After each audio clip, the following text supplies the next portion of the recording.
Alors, Déborah, je te propose pour commencer que tu te présentes juste en quelques mots, s'il te plaît. J'ai 33 ans, je vis en région parisienne, juste à côté de Paris. Et je me suis formée tout récemment, disons, durant les mois passés, à la gestion des finances personnelles, ce que je n'avais absolument jamais fait avant. Et ça a été une immense découverte pour moi, une terra incognita qu'il a fallu défricher. Et donc voilà, j'ai fait ça à la fois à travers des premiers contacts via des blogs, quelques vidéos YouTube, et après je me suis lancée sur la formation Start de Femka. Bon, super. Justement, ça va être l'occasion que tu nous en dises un petit peu plus. Peut-être pour revenir un petit peu au départ, Déborah, qu'est-ce qui t'a donné envie de te former sur ce sujet? Peut-être dans les grandes lignes, quelle était un peu ta situation financière, on va dire, avant de prendre davantage ce sujet en main? Ma situation financière, disons que mon problème principal, c'était pas forcément de ne pas avoir du tout d'argent, c'était d'avoir une peur bleue de finir à la rue dès le lendemain. Enfin, des craintes irréfléchies, irraisonnables, mais qui étaient hyper ancrées. Mm. Et donc un niveau d'anxiété par rapport à l'argent et à la gestion de l'argent qui était extrêmement élevé. Mm. Du fait que ça me faisait peur et que je me sentais extrêmement coupable de ressentir ça et de pas savoir gérer. Mm. Enfin, je savais gérer comme tout un chacun mon planning quotidien, mais pas mon argent. Mm.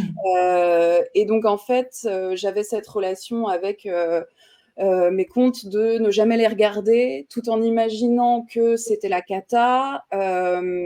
Donc je me mettais des coups de pression par moment qui parfois étaient inutiles, parfois auraient été utiles si j'avais regardé au moins de temps en temps si j'étais dans le positif ou pas. Et c'est un peu ça la démarche globale, c'est de me dire, OK, si ça me procure autant de difficultés, c'est qu'il faut peut-être travailler le truc tout simplement, et je n'ai jamais appris, donc autant apprendre.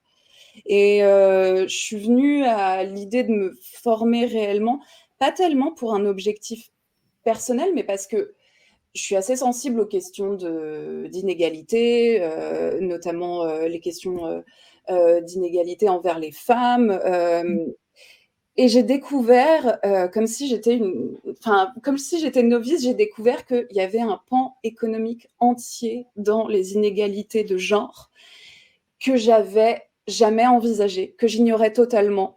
Quand j'ai vu des chiffres en me disant, bah oui, c'est une évidence, certes, les femmes sont pas autant payées que les hommes de manière globale, mais en plus, bah, elles investissent moins, elles vont payer davantage les dépenses du quotidien quand on est en couple, donc elles sont moins valorisées s'il y a une séparation, enfin, des choses où je me suis dit, mais c'est tellement énorme dans les inégalités qui existent aujourd'hui que je comprends pas comment j'ai pas pu voir ça.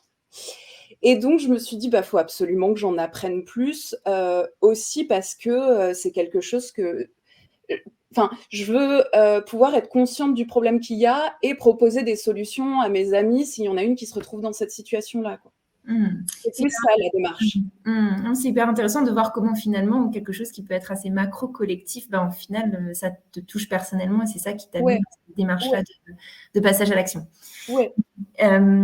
Et merci déjà pour ce partage, je pense que c'est vraiment, vraiment intéressant. Et peut-être du coup, si tu peux nous dire aussi pourquoi dans tout ça, tu t'es dit, je vais sauter le pas avec Femka. Qu'est-ce qui t'a, on va dire, qu'est-ce qui t'a convaincu? Euh, Alors, le choix de Femka, je l'ai fait assez naturellement après avoir écumé, disons pas tout, mais une petite partie des ressources de formation aux finances personnelles sur Mm. Internet. Déjà, enfin, faut bien voir que avoir des tuyaux de gestion des finances perso, savoir gérer son argent au quotidien. Très souvent, quand on va sur des plateformes généralistes du style des vidéos YouTube, les 3/4 sont des mecs Ouais.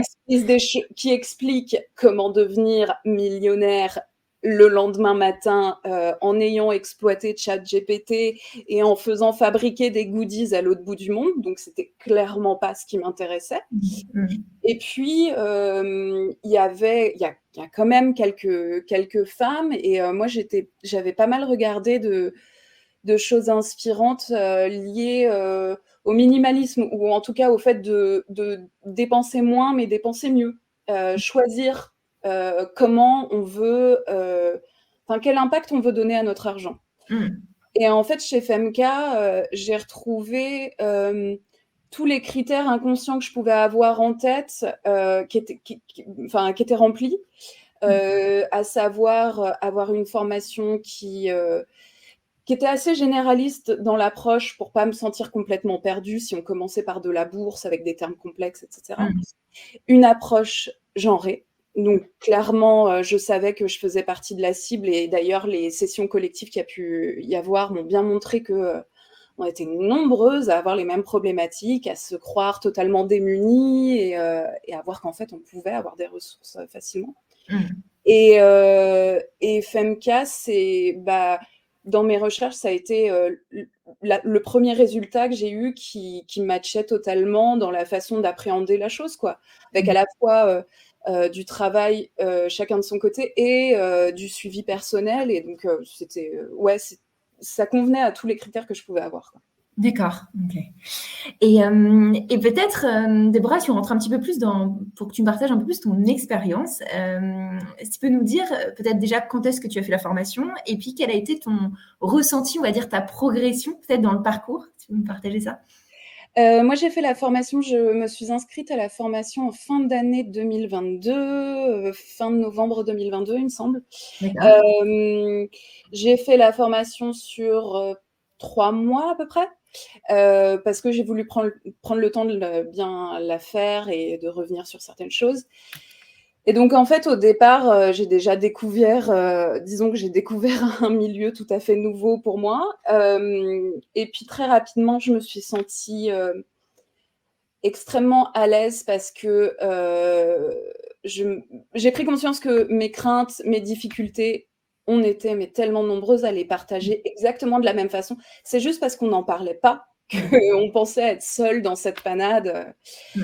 et donc ce que Femka m'a apporté, c'est, clairement des outils, très concrets, très concrètement, moi, j'ai remis à plat, certains contrats bancaires, enfin, au moins à regarder, les frais que je pouvais avoir, à savoir, quels produits, je voulais ouvrir ou pas, et puis, surtout disons que ça a assaini les bases et ça m'a permis d'ouvrir sur beaucoup plus d'autres choses au fur et à mesure de la formation et notamment vers la fin, où on Mmh. est plus sur une ouverture à se dire: «Bon, bah, voilà, il y a un océan de possibilités, qui s'ouvre à vous désormais, mais il va falloir choisir. Après, vous avez les clés pour choisir, en pleine conscience».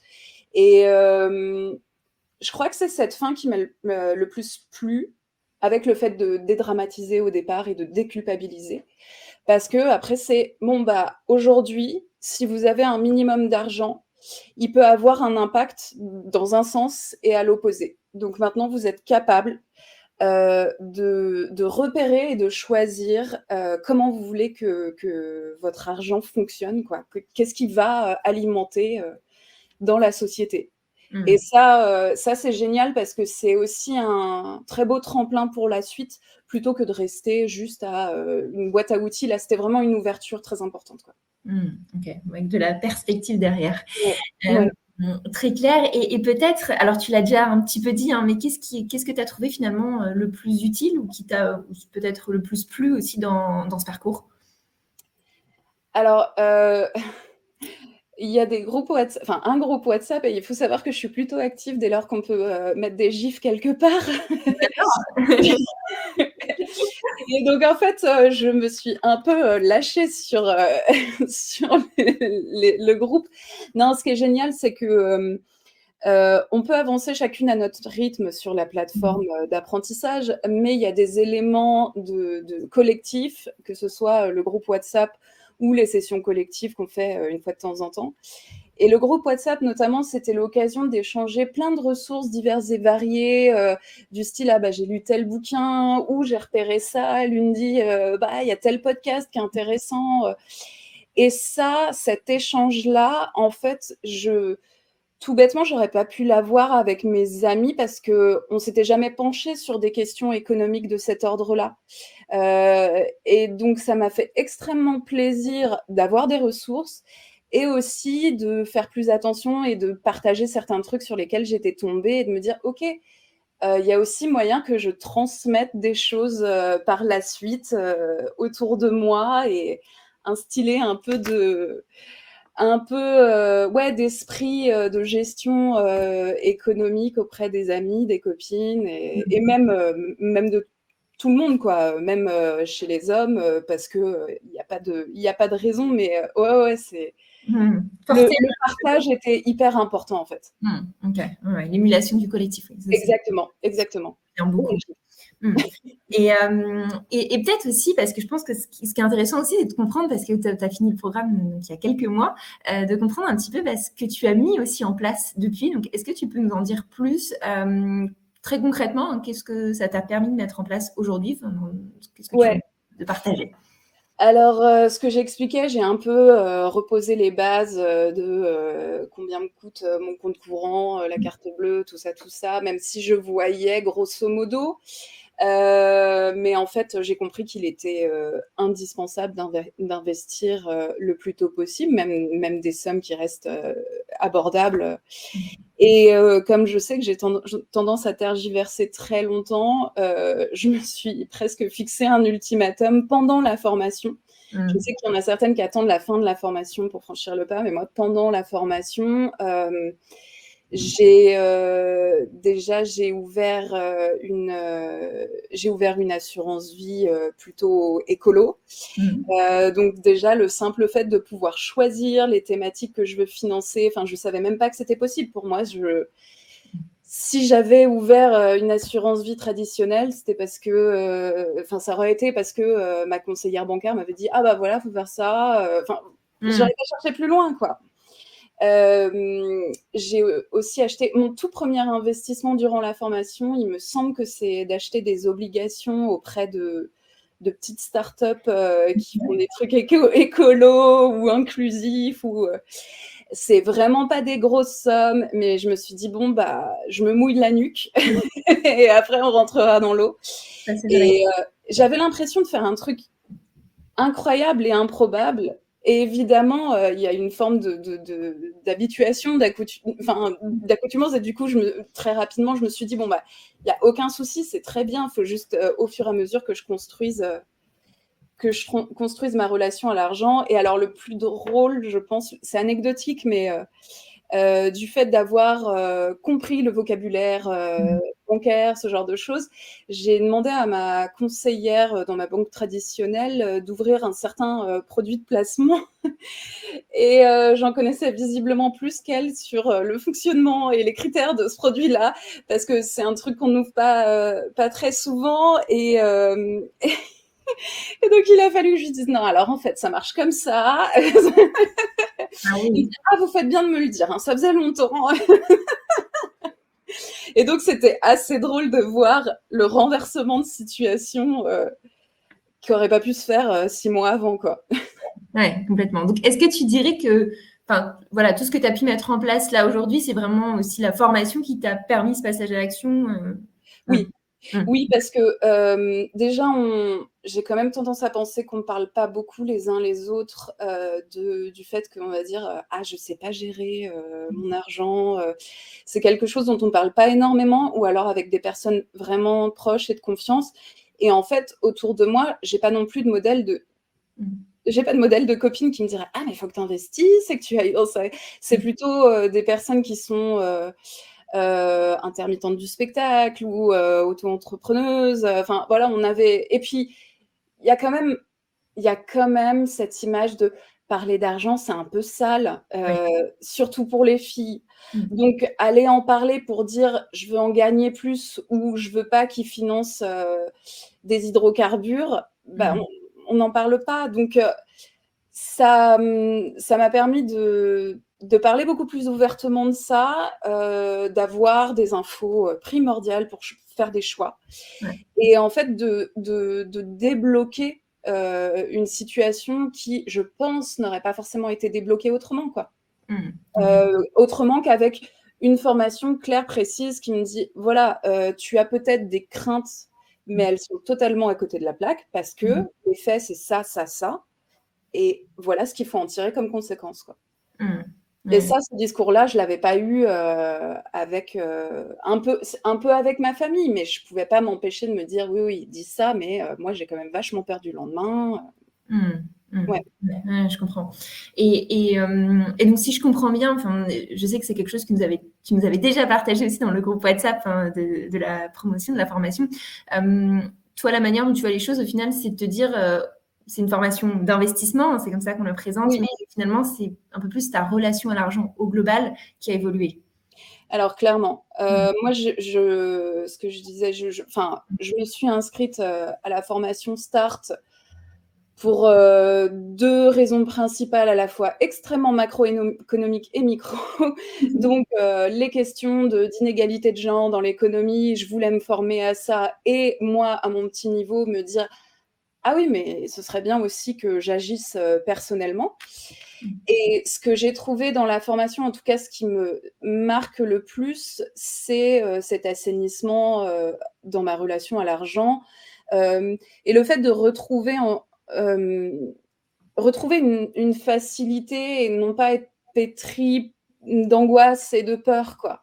Retrouver une aisance et une légitimité dans le fait d'assumer des choix que je fais, de me dire: «Bon, bah, voilà, je suis», enfin, tout bêtement, hein, quand je sais où j'en suis dans mes finances perso, je sais que je peux payer tel resto à mes parents et j'en suis très contente, ou alors je sais que je peux pas et ce sera pour plus tard. Enfin voilà, c'est ce genre de choses aussi.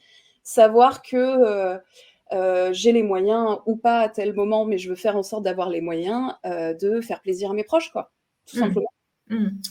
Mais en tout cas, merci beaucoup Déborah pour ce partage. Je ressens que, voilà, que si je résume un peu, un mieux-être financier aussi dans tes propos. Et donc, voilà, merci d'avoir partagé avec nous ton expérience de Start.